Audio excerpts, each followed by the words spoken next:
The stars shimmered beyond the great black void, and among them, the Vorthok Dominion's invasion fleet moved like a chain of silver knives cutting through the night. Their ships, sleek, vast, and armed with the latest energy weapons, had conquered 100 worlds. To the Vorthok, Earth was simply another name to add to their growing empire. Fleet Commander Exeral stood tall on the bridge of the Dominion's Pride, gazing at the blue and green sphere projected on the main screen. He admired its beauty, though he would never admit it. In his mind, beauty was not a reason to spare a world. It was simply a reason to own it. "Scan complete," reported his science officer. "Minimal defense grid. No orbital shields. Number fusion-capable warships. Primitive missile technology." Exel's crest twitched in satisfaction. "Primitive," he repeated. "Good. We will take it within hours." The Vorthok believed in speed. Their philosophy was simple: strike fast, overwhelm the enemy, plant the Dominion flag before the locals understood what happened. It had worked on every other world they targeted. Earth, to them, was small, unremarkable, and too far from any major power to receive help in time. Invasion plans assumed the planet would surrender within 6 hours of first contact. "Humans," Exeral murmured, testing the word. It sounded strange on his tongue. What kind of beings choose to live in open air, vulnerable to storms and heat waves, without climate-controlled domes? He shook his head. "They will not last long." The crew chuckled softly. A communications officer interrupted. "Commander, we have intercepted their global data transmissions. They seem to use open radio frequencies. One broadcast was unusual." "Play it," Exeral ordered. The bridge filled with a cheerful human voice. "Good morning, coffee lovers. Don't forget today's flavor is hazelnut. Start your day right." There was silence on the bridge. Exeral frowned. "What is coffee?" "Unknown, Commander," replied the officer. "Possibly a local military code." Exeral dismissed it with a wave of his hand. "Irrelevant. Begin descent preparations." The fleet entered high orbit, their massive hulls casting shadows on the clouds far below. Cities sparkled under them like clusters of tiny jewels. The humans were already looking up, pointing, filming with their small hand devices. To the Vorthok, this was always the first stage of fear-curiosity before panic. In hours, they would see the same faces filled with dread on the planet's surface. However, reactions were mixed. Some people cheered. Others live-streamed the sight to millions. News channels exploded with debates. Were they here to help, to trade, or to attack? Exeral ignored the chatter. His focus was on the landing. They would touch down in 3 major cities at once: New York, Tokyo, and Paris. The plan was to deliver a simple message: join the Dominion, or be crushed. It was a message no one had ever refused. "Dispatch the diplomatic team," Exeral ordered. "Let them announce our arrival. In 6 hours, the planet will be ours." His voice carried confidence, but beneath it was the weight of expectation. The Dominion was proud of its perfect record. Losing was not an option, as the diplomatic shuttles detached from the fleet and began their descent through the thick blue atmosphere. Something unexpected caught the Vorthok sensor: streams of small metallic objects rising from Earth. "Commander, unknown aerial units approaching," said the flight officer. "Missiles?" Exeral asked sharply. "Negative. Civilian. Drones. Thousands of them. Recording devices." The bridge crew exchanged puzzled glances. Why would a species greet a warfleet with cameras? "They're curious," Exeral decided. "Let them watch. Soon they will witness their own submission." The shuttles continued downward, passing through wisps of cloud until the great skyline of New York emerged below. Glass towers rose like glittering spires, and streets thrummed with life. The alien diplomats prepared their formal announcement, rehearsing the words of conquest that had worked countless times before. None of them realized that Earth was different. Here, communication didn't always follow rules. and reactions could not be predicted. At that moment, in cafes and living rooms, millions of humans tuned in to watch the live feed. It was entertainment, news, and history all at once. Children laughed at the sight of the strange, tall, gray-skinned figures with crests on their heads. Memes were already forming online before the aliens even spoke. On the Dominion's pride, Exerl allowed himself a small smile. Soon, fear would wipe those smiles away. He had no idea that the opposite was about to happen, because Earth's true defense was not hidden under the ground, nor orbiting above it. It was hidden in the minds of its people. Minds that thrived on humor, chaos, and a stubborn refusal to follow anyone's script. As the shuttle touched down in New York's Central Plaza, Commander Exerl felt certain of victory. But in reality, the clock had already started counting down to the most humiliating defeat in Dominion history. There were 48 hours left. The Vorthok shuttle settled on the open plaza like a silver beetle, its metal shell gleaming under the bright midday sun. The gathered crowd leaned forward, phones raised, recording every detail. The air buzzed with excitement rather than fear, something the alien delegation didn't expect. Inside the shuttle, Ambassador Relker adjusted the gold sash draped across his chest. "Remember," he told his fellow diplomats, "these humans are primitive. Our words will be their command." The ramp lowered with a hiss of steam, and the aliens stepped into the sunlight. The crowd gasped not in terror, but in fascination. The Vorthok's tall, lean figures, gray skin, and shimmering crests looked like something straight from a movie set. Relker cleared his throat and spoke in a deep, commanding voice, translated through a mechanical device. "People of Earth, you are now subjects of the Vorthok Dominion. Submit your leaders to us, and your world will be spared." The translator repeated the words in crisp English, broadcasting them over the plaza. The crowd stared for a moment, silent. This was the moment, Relker thought, when fear would take root. Instead, someone shouted, "Welcome to New York." And the plaza erupted in laughter and applause. Relker blinked. That was not the correct reaction. Through the crowd came a man in a dark suit, wearing a wide grin. He was the mayor of New York, and behind him trailed aides carrying boxers. "Well," the mayor said cheerfully, "it's not every day we get visitors from space. Thought we'd greet you properly." He opened one of the boxes and pulled out a long, steaming object wrapped in paper.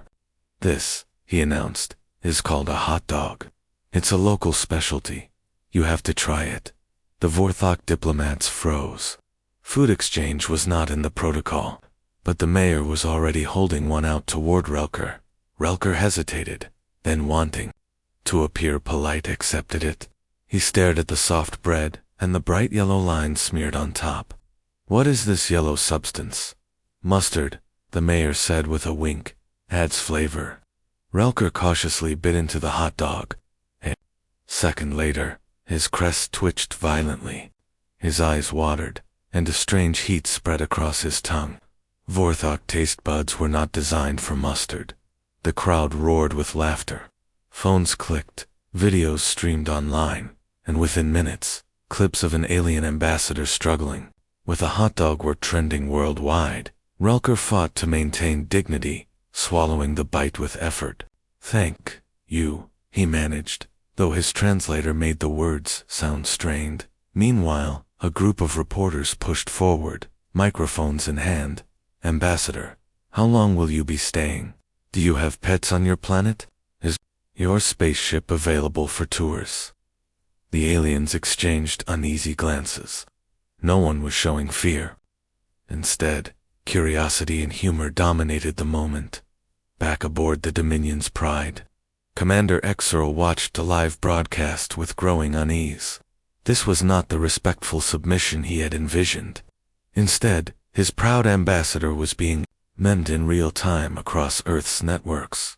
"Commander," said the communications officer, "Earth's media channels are broadcasting this globally. Public sentiment is playful. Excel's voice sharpened. They should be terrified. The officer hesitated. Sir, they've made your ambassador into a cartoon character, wearing a chef's hat.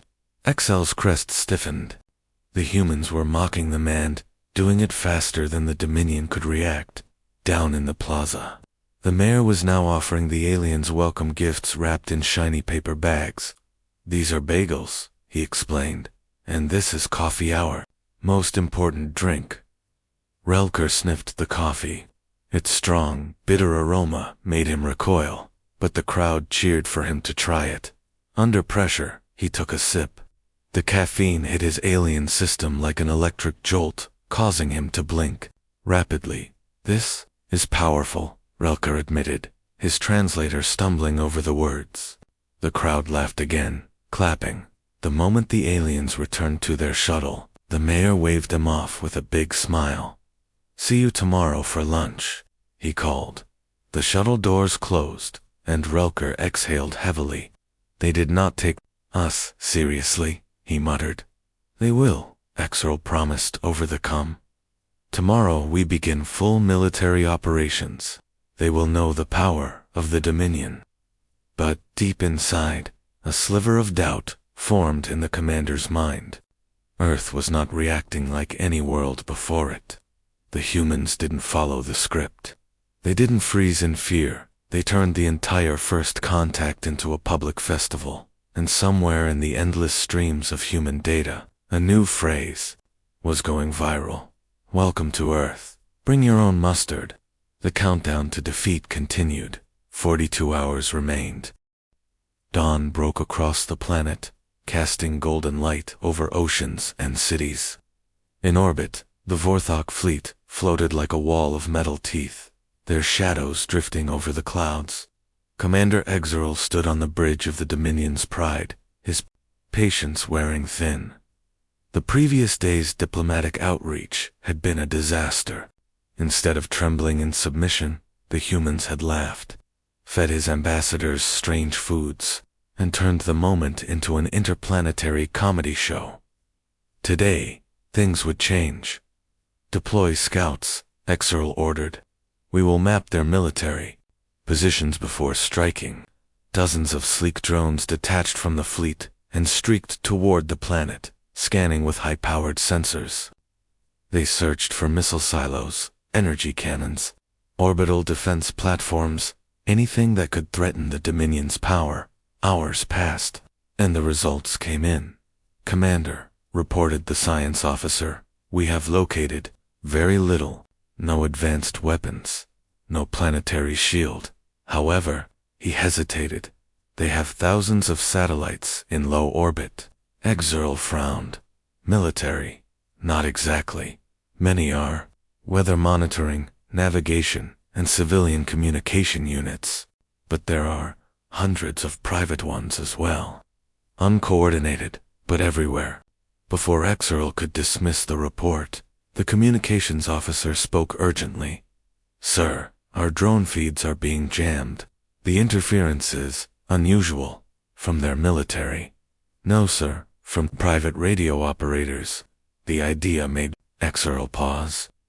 On every other world, jamming was done by professional militaries. On Earth, it seemed that ordinary citizens were doing it with small, home-built devices. Down on the surface, amateur radio enthusiasts across dozens of countries had received urgent messages from their networks. Aliens are here. Let's have some fun. Within minutes, they were transmitting bursts of noise, music, and strange sound effects into the frequencies the Vorthok used for coordination. One American operator was blasting old rock songs. A group in Japan sent out rapid Morse code that translated to jokes about alien haircuts. Someone in Australia transmitted the sound of a kookaburra, laughing over and over.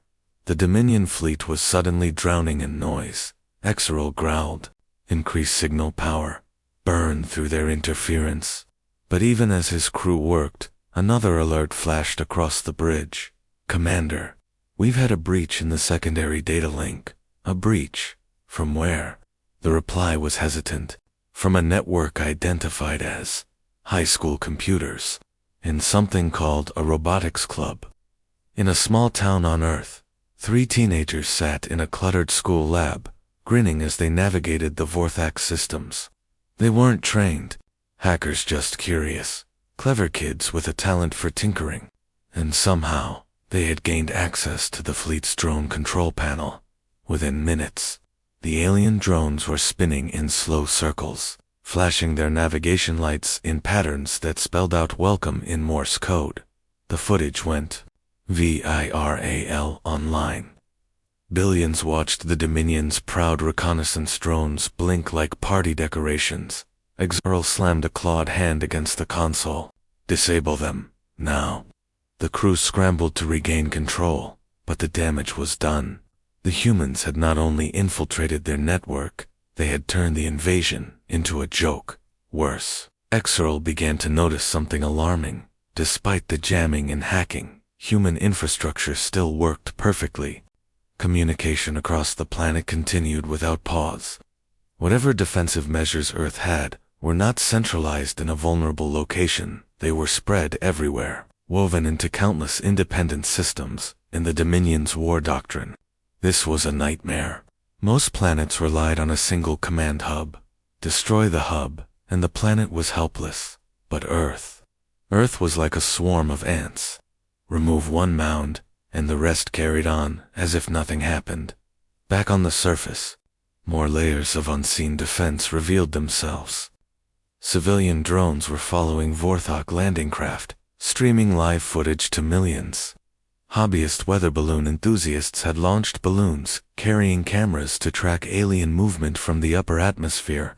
Even fishermen at sea were reporting the positions of low-flying alien skimmers over marine radios.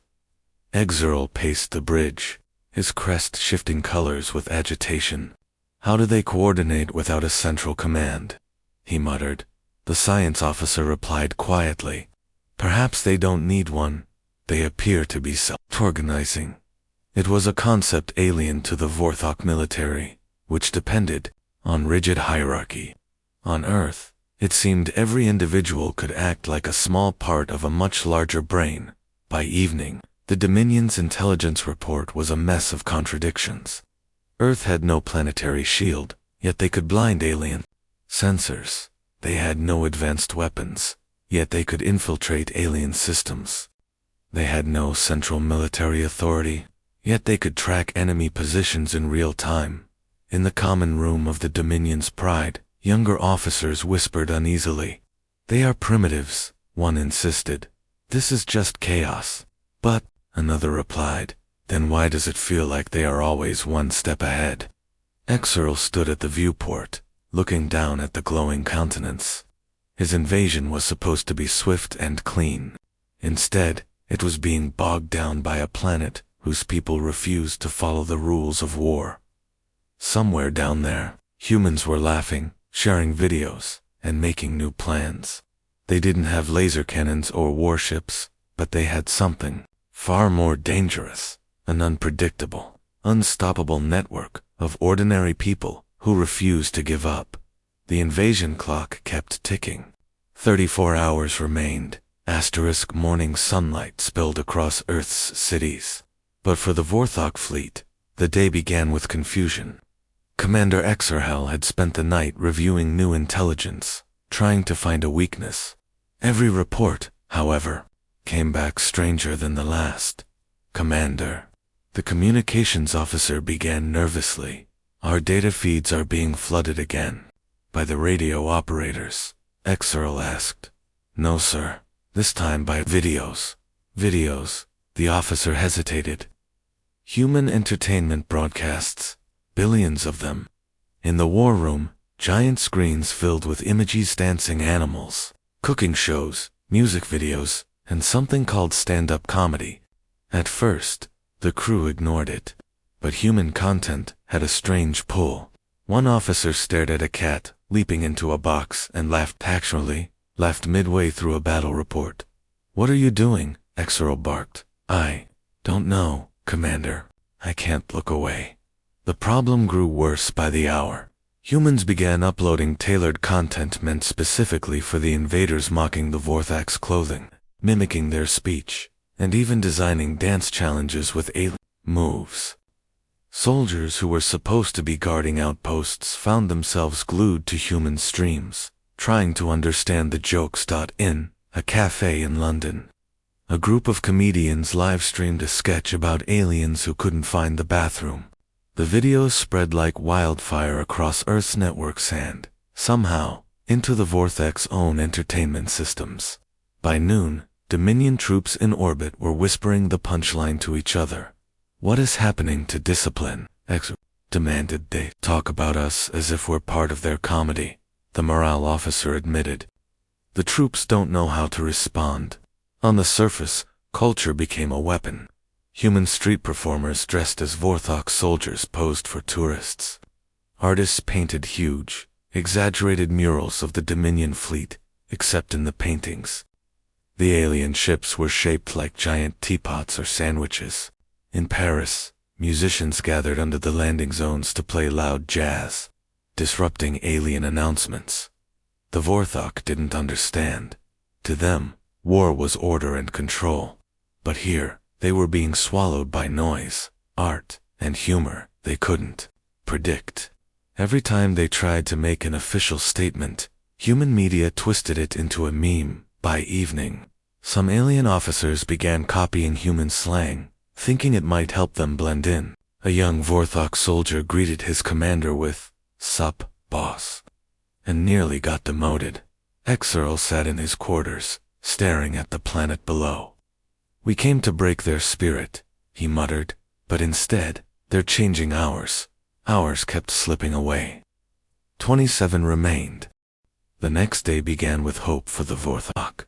The invasion timetable was already behind, but Commander Exerl believed the Dominion could still crush resistance if they deployed their heavy landing craft across multiple continents. "Prepare atmospheric entry," he ordered. The first wave of ships descended into Earth's skies only, to be greeted by something the Dominion had never faced. Chaos in the atmosphere itself. Storm clouds gathered over the Atlantic, black and heavy. Lightning flashed in violent bursts. Rain lashed against hull plating. The Vorthok fleet was designed for clean, predictable climates, not this swirling, uncontrolled fury. "Commander, turbulence is exceeding safe levels," the flight officer shouted. "Maintain course." Exerl snapped. "This is only water and air." But it wasn't just water and air. Earth's storms carried electrical charges powerful enough to overload alien systems. One transport shuddered violently before its lights flickered and died. Another was struck directly by lightning, its engine sputtering. In the Pacific, typhoon winds forced landing craft to divert hundreds of kilometers off course. On the surface, human scientists were watching closely. Weather agencies coordinated with pilots and meteorologists to track every storm cell. Messages flashed across secure channels, send them into the squall lines reaching 150 kilometers per hour. In the Caribbean, fishing boats sent fake distress signals that lured alien skimmers directly into hurricane paths. In the American Midwest, farmers released weather balloons carrying aluminum strips to confuse alien radar. The Vorthok tried to adjust, but Earth's atmosphere was unpredictable. Storms formed and shifted faster than their charts could update. Even their most advanced AI models failed to predict where lightning would strike next. In one coastal town, residents gathered on a pier to watch as a massive alien dropship fought against gale force winds. Waves crashed over its landing struts. The crowd cheered as the craft was forced to lift off again, retreating into the clouds. Inside the Dominion's pride, frustration turned to desperation. Exerl slammed his claws against the console. "We cannot fight the planet itself." "Commander," the science officer said carefully, "this world's weather is a defense, not intentional, but it favors the humans. They understand it. We do not." For the humans, this was more than luck. They had lived with storms, blizzards, heat waves, and floods for thousands of years. They knew how to adapt. For the Vorthok, each shift in the wind was another setback. By nightfall, the invasion timetable was shattered, Entire units were stranded, their equipment damaged. Supplies meant for Africa were scattered across South America. Landing forces in Asia were grounded by monsoon rains. From space, Exeral looked down at the swirling white storm systems on Earth's surface. They moved like living creatures, protecting the continents. The commander's perfect record was slipping through his fingers. 20 hours remained. The Vorthok Dominion had planned for human resistance. They had expected weapons, armies, and desperate counterattacks. What they had not expected was mischief. By the time the storm season had torn apart half their landing schedule, Earth's people realized something. The aliens were no longer controlling the invasion. They were reacting to it, and that meant it was time to push back on human terms. It started small. In Brazil, a group of Texavi college students intercepted alien supply drop coordinates and sent fake landing signals. The result? Crates of advanced Dominion equipment parachuted straight into a football stadium during a live match. The cheering crowd dragged the crates off the field before the aliens even realized what happened. In Canada, truck drivers discovered they could block alien convoys simply by breaking down in the middle of narrow roads. Engines failed mysteriously. Repairs took hours, and while the aliens waited, curious townsfolk surrounded them, asking endless questions like, "Do you eat pasta? And what do you think of our maple syrup?" But the real turning point came when Earth's hackers made their boldest move. In a cramped apartment in Seoul, a group of cyber experts, some professionals, some teenagers breached the Dominion's drone coordination hub. They didn't destroy the drones. Instead, they reprogrammed them to deliver packages. The next morning, Vorthok troops woke to the sound of their own drones dropping glitter bombs, sticky syrup containers, and large foam signs reading "Welcome to Earth" over their outposts. In several cities, drones delivered small speakers blasting human pop music directly into alien command tents. The Dominion soldiers were furious, but to the humans, this was victory. Not because they had destroyed enemy hardware, but because they had made the enemy look ridiculous. On the Dominion's pride, Commander Exeral stared at the chaos reports. "Explain this to me," he growled. "How is our most advanced delivery network being used to distribute confetti?" "Sir," the logistics officer stammered, "the humans, they hijacked it, and you let them." Exel's crest darkened with rage. "They're unpredictable, Commander. They don't follow standard countermeasure patterns. Every time we block one signal, they find another path." Exeral paced, claws clicking against the deck. "Then destroy the drones. All of them."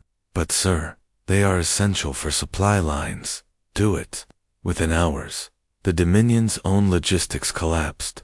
Supplies couldn't reach, stranded. Units' repair crews went hungry. Soldiers grew restless. And with every passing moment, the humans got bolder. In Australia, surfers paddled out to sea, with bright banners mocking the alien fleet.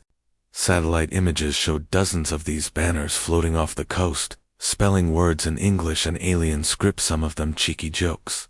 Others just "Hi Mom" for the sake of it.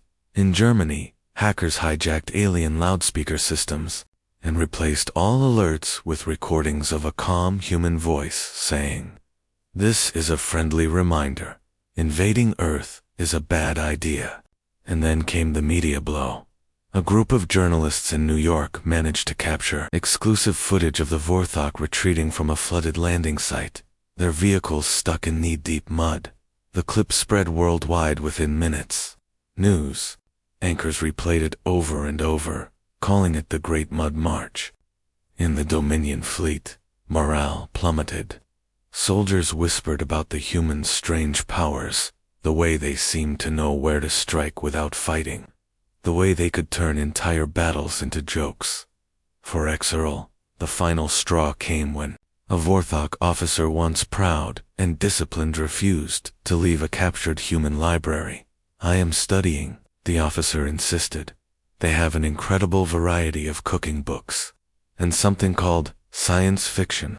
You're Supposed to be enforcing order, Exeral barked. Yes, Commander, the officer said calmly, but I must understand these humans. They are not like the others. Exeral stared at him, realizing something terrifying. The humans weren't just resisting, they were changing the Dominion itself, and the change was spreading faster than he could stop it. As night fell, lights glittered across Earth's surface. To the humans, it was just another evening. To the Vorthok, it was a reminder of how alive this world was, and how unwilling it was to bow.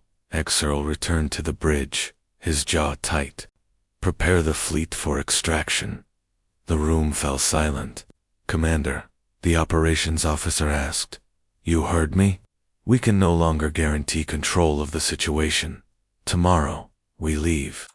And deep inside, Exeral knew the truth. The war was already lost.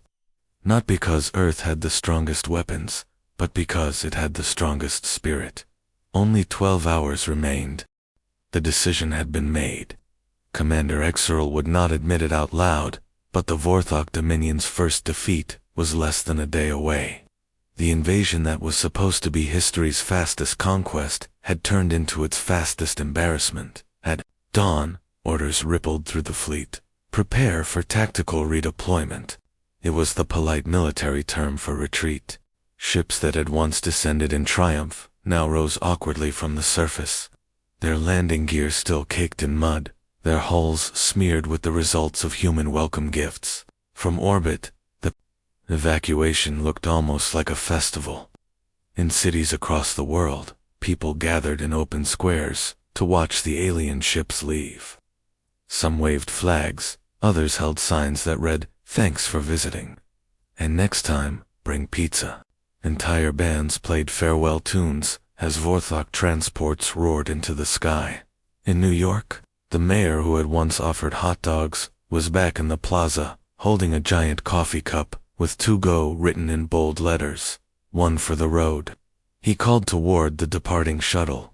Cameras caught the moment, and within minutes, the clip was being broadcast across Earth and, thanks to human hackers through the Vorthok fleet's own internal channels.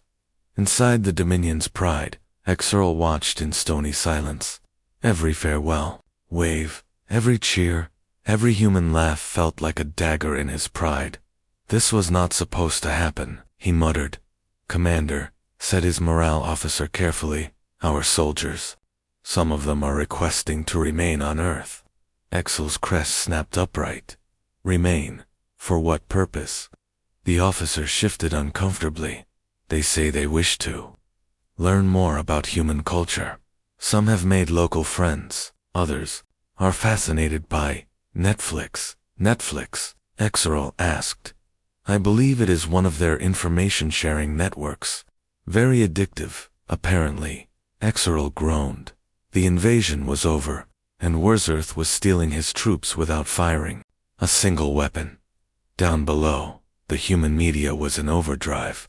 Every ship's departure was live-streamed.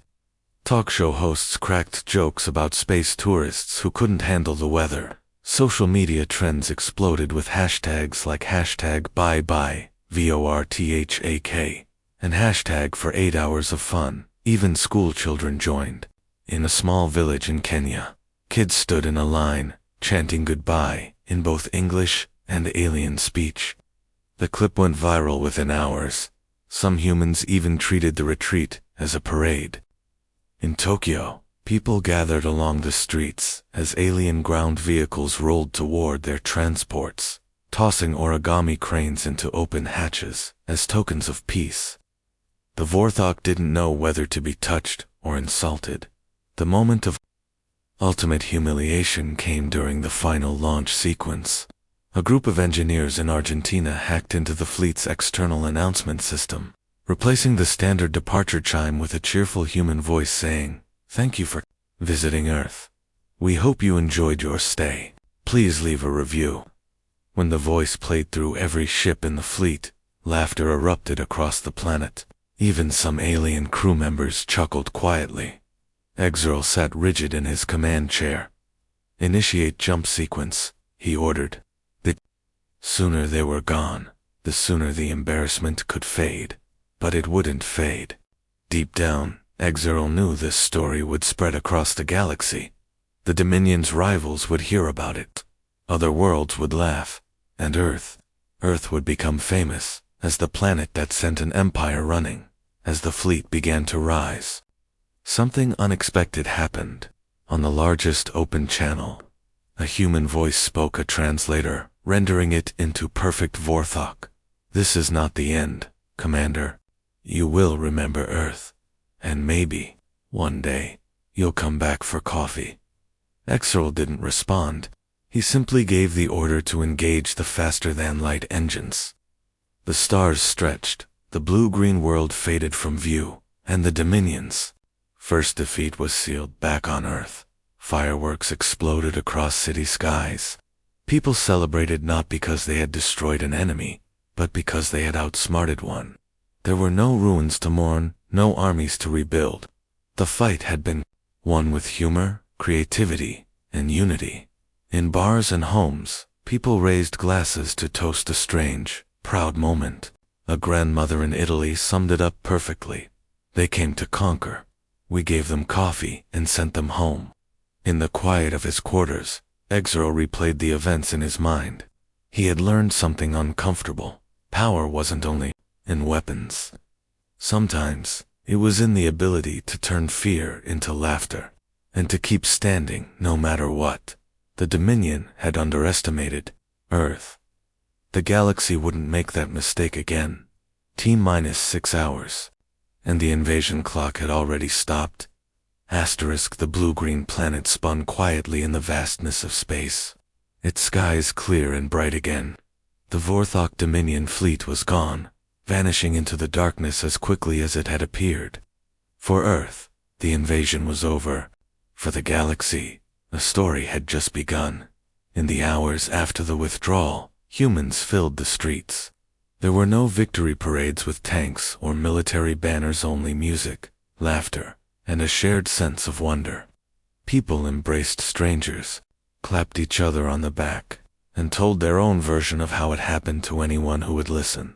In a park in Paris, children played games, pretending to be Vorthok soldiers, running away from giant human chefs. In Brazil, street musicians wrote songs about the 48-hour war and performed them for laughing crowds. In Japan, cartoon artists released entire comic books about the coffee-powered defenders of Earth. The strange thing was, no one really spoke about weapons or battles. There had been no great armies on the field, no massive explosions. What people celebrated was something different: the creativity, the quick thinking, and the way the whole planet had come together to turn a dangerous situation into a shared joke. In the United Nations building, leaders from every country met in an emergency session. But the atmosphere was more relaxed than usual. Instead of grim speeches about survival, representatives swapped stories about how their communities had played a part. One African diplomat described how farmers used old tractors to block alien scouts. A delegate from Canada proudly told how fishermen had rerouted alien patrol boats straight into a storm. For the first time in decades, the nations of Earth were not arguing. They were united, not out of fear, but out of a shared pride. Far away, on the Vorthok homeworld, the Council of Commanders was in chaos. Reports from Excel's fleet told a story no one believed at first. A technologically inferior world had resisted the Dominion without destroying a single ship. The Vorthok lost not because they were outgunned, but because they were outsmarted. Some council members called it shameful. Others, quietly, called it impressive. One younger commander asked the question that made the elders shift uncomfortably. If Earth could do this without advanced weapons, what else could they do if they had them? Back on Earth, the media industry moved faster than ever. Movie studios announced competing films about the invasion. One was titled 48 Hours to Leave, another The Hot Dog War. Streaming platforms released documentary series where alien experts tried to explain mustard and coffee to interstellar audiences. Some of the Vorthok, who had chosen to stay behind, officially, as cultural observers, appeared on talk shows, wearing human clothes and laughing awkwardly at interviewers' jokes. One alien even opened a food blog, rating Earth meals on a scale of 1 to 10 crest twitches. Commander Exile, an exile on a remote assignment, watched one of these interviews in silence. His pride still ached, but something else had taken root, a reluctant respect. The humans had faced an empire and refused to play by its rules. They had turned fear into humor, chaos into strategy, and the unknown into a stage. In his private log, Exerl wrote words no Vorthok commander had ever dared to admit. Earth is not to be underestimated. They are not the strongest in technology, but they are unmatched in spirit. They are dangerous in a way we do not yet understand. For the humans, life slowly returned to normal, but the invasion had left a mark not in ruins, but in memories. People remembered how neighbors, strangers, and entire nations had helped each other without hesitation. The feeling that they could face anything together remained. One evening, as the sun set over the Statue of Liberty, the mayor of New York looked out at the water and chuckled. "They came to take our world," he said softly, "but they left with our jokes." Nearby, a child asked his mother, "Will the aliens come back?" The mother smiled. "Maybe. But if they do, we'll be ready. We might even make them pancakes next time." In the quiet that followed, the stars above seemed a little closer. Somewhere out there, the Vorthok Dominion was nursing its pride. Somewhere, other civilizations were hearing whispers about a strange, unpredictable planet called Eartha World, where invasions ended in laughter, storms, and coffee cups. And if the galaxy was wise, it would remember the lesson. If you want to lose an invasion in 48 hours, try choosing Earth as your target.